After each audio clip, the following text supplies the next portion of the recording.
The social change area that we decided to focus on with our project was animal cruelty. And animal cruelty can be divided into two general categories. There is neglect and there is intentional cruelty. And the shelter we worked at allowed us to interact with animals, hundreds of animals from all kinds of backgrounds from both categories. And I've listed a couple of examples up there. But the picture I have up there is of Lucy, who is the resident horse of Journey's End. And she came all the way from Canada, and she was used to make hormones when one day she was getting loaded onto a trailer, and she injured her leg, and her caretakers did not properly treat her after that, so the leg developed a really bad infection, which is why she ultimately ended up in the care of Journey's End. So Journey's End is pretty drastically different from many other shelters out there, such as the Humane Society. First off, they're completely cage-free. They have the animals living in different communities within different houses they have, so they'll be like animals that all get along in one room together, which I thought was really nice because it was a lot less stressful for the animals and it provided for more socialization than normal. Another thing, like it provided a home setting, like I said, but they really focus on the quality care of their animals instead of adoption. They don't adopt any animals out. When an animal comes to Journey's End, they take responsibility from that animal from the time it gets there until it passes. So that was really nice to see because all the people there knew, even though they had like 500 animals, they knew every single one of those animals, you know, where they like to be pet, how they like to be taken care of, and had extensive medical records for each animal as well. They also do school programs, a lot of outreach at local elementary schools, teaching people how to take care of their animals properly and to make sure to spay and neuter your pets. So we performed various tasks while we were at Journey's End, and some of the tasks that we dealt with were, one was housekeeping. So we swept up hair, fur, there was a lot of it, swept out carports and sheds. We had a mop up, and we raked leaves so that they could actually get in with trucks and vehicles. We helped out with vaccinations. One of the days that we spent at Journey's End, we had to vaccinate over 150 cats, including feral cats. And it was, I think without our help, it would have been very, very difficult for them to complete this procedure. We also helped feed the animals. And there was actually this picture here, picture of gummy bears. We had to switch out the hay of a goat's pen. And so there was a goat and two sheep. And the goat is very aggressive. So they actually had to grab the goat by the horns, tie the goat to a big, huge wooden infrastructure. And it was, because it's very aggressive. And then we swept out the hay, replaced it with new hay. And then when we let it go, we had to give it gummy bears. Because he likes gummy bears. Got good taste. We also spent time building infrastructure. We had to drill holes and lay down wooden pathways for the border for the cars. And I think most of all, the most important thing that we did while at Journey's End was we gave attention to the animals. There's so many animals there, and they may feel like they don't get enough attention all the time. So just by being there and playing with the animals, it really helped them benefit. After our time at Journey's End, we found 4 different areas where we found issues in. The 4 areas are volunteers, staffing, the feral cat dilemma, and EQ. For the volunteer issue, we found many issues with volunteering there. Just right off the bat when we came in, we weren't assigned any tasks, or they never gave us forewarning on what task we were going to accomplish, which made it an issue because we had to kind of seek someone out and ask them what needed help around, and it wasn't enough to prepare us for what we were about to experience. Volunteers were put into pretty dangerous situations. I know especially during vaccinations for the feral cats, like volunteers were scruffing, which is holding the cat on its back a certain way so it doesn't move, and that was pretty dangerous because a lot of the cats were attacking and scratching and biting people, and we didn't sign any waivers, so that could also be a legal issue. Like along with us, there were other fellow volunteers. There were veterinary technicians, and they were there. There were other volunteers, and they came in expecting to do something simple like a car wash to raise money for the animals, However, they were put into a situation where they were forced to vaccinate over 150 cats. This is like a day where they're off. They brought their nieces and daughters. It seemed like a very negative experience for us. So another problem that they had at Journey's End was staffing. With over 200 animals there in total, they were very understaffed. I think there was only about 4 or 5 paid workers there, and everything else, all the other work came from volunteers.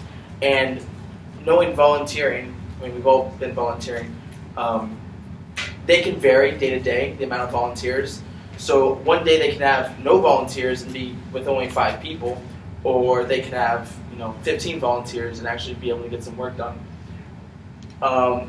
They had difficulty finding committed employees, so they'd have volunteers come in and they would automatically offer them jobs after so many days of volunteering. Like, hey, do you want a job at working with Journey's End? And they'd be like, okay, sure.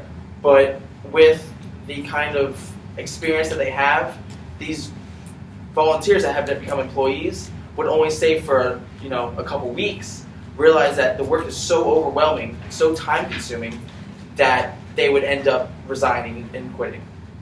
And so it becomes stressful with the staff because they're training them over and over and over, retraining volunteers to these positions, and that kind of causes conflict because they just training new employees over and over again. It doesn't work. So the feral cat dilemma was another big issue you've heard all my group members talking about. They had 200 cats, and their cat house, it was 2 rooms about a little smaller than this room, connected by a door. And then they had these catwalks like up towards the top. And I thought it was really neat when I first came in to see all these rooms for the cats, but then I found out that's where the feral cats stay. So they were up on these things, and we had to grab them down. They had to be like netted to grab them down from there. And these feral cats, if you don't know, are cats that were never socialized with humans, are never going to get along with humans, and they're also not allowed to be adopted out, even if Journey's End did adoption. So this was a really dangerous situation for the staff, for the volunteers, and for their other domesticated cats, which were in the same room as these cats. And they're very hard to care for. The staff was telling me that they just stay up in those catwalks all the time, and they don't know if they're sick or they need something until they're like on death's doorstep. So that created a stressful environment. But some solutions, I think it would really be beneficial if they created separate housing for the feral cats at least that was restricted for staff only, so then they were away from their domestic cats and didn't put volunteers in such a dangerous situation as that. And also in the future, I know it seemed to be really tense with the staff. It seemed like Florence, the owner, wanted to keep taking in feral cats where a lot of the staff did not want to take in any more feral cats since they're so difficult to deal with. So one thing they could do is what the Humane Society does with feral cats. It's called trap, neuter, and return, where, just like you sounds, you humanely trap the cat. Once you have it, you spay or neuter it, and you also vaccinate it for rabies, and also take off just the tip of the ear, because that's a sign to other rescuers that that cat has already been spayed and neutered, and then you return it back to your home, because feral cats, since you can't really socialize them, it is really just the best to let them live out the rest of their life in the wild. As long as they've been spayed and neutered, they're not causing too much of an issue. So one interesting thing we were able to do after we finished our project was tie back our experiences to emotional intelligence. And up here we have a picture of Florence, who is the 82-year-old founder of Journey's End. And she's still very active in Journey's End, but we saw that she does have like a little disconnect between her and the emotions and the concerns of her staff.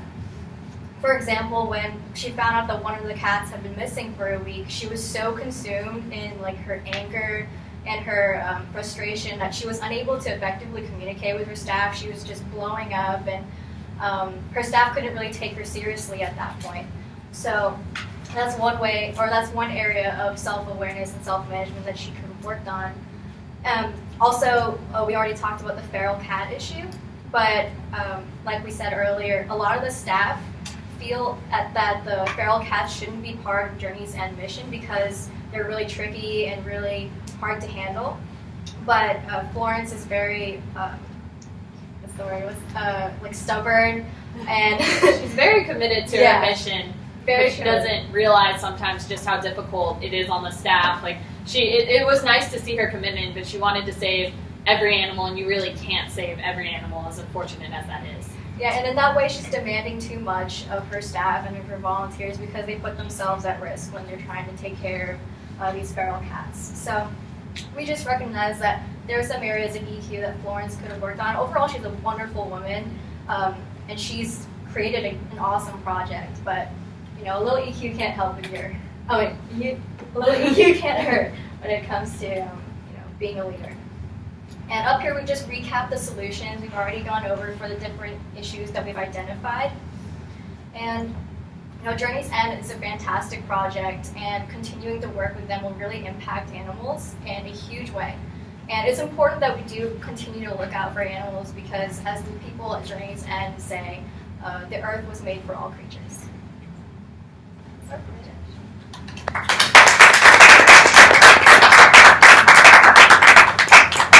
Any questions?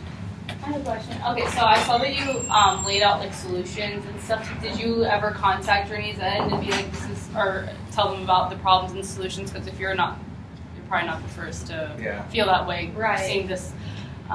We kind of it was after the second day, it was pretty tense with the cat vaccinations and everything. So after, when we all met up, we've kind of talked about these solutions and really have been thinking about them and putting together. But we would probably reach out to them sometime soon. We were thinking about emailing them with some suggestions. Most of the problems we recognized in real time, so we just talked to the workers there, and the workers have said repeatedly that other volunteers bring up the same exact issues. Yeah, it's just hard to reason with Florence to get rid of feral cats and all the other things. Really fun. Does Florence have a contingency plan for when she's no longer in charge of this? They do have a board of trustees, according to their website, and they do have someone Dale is one of the workers who actually lives on property, and he's definitely very committed. So I'm sure they have some, the 5 workers that John was talking about are there. They're committed, but there's just other people that are coming and going. So.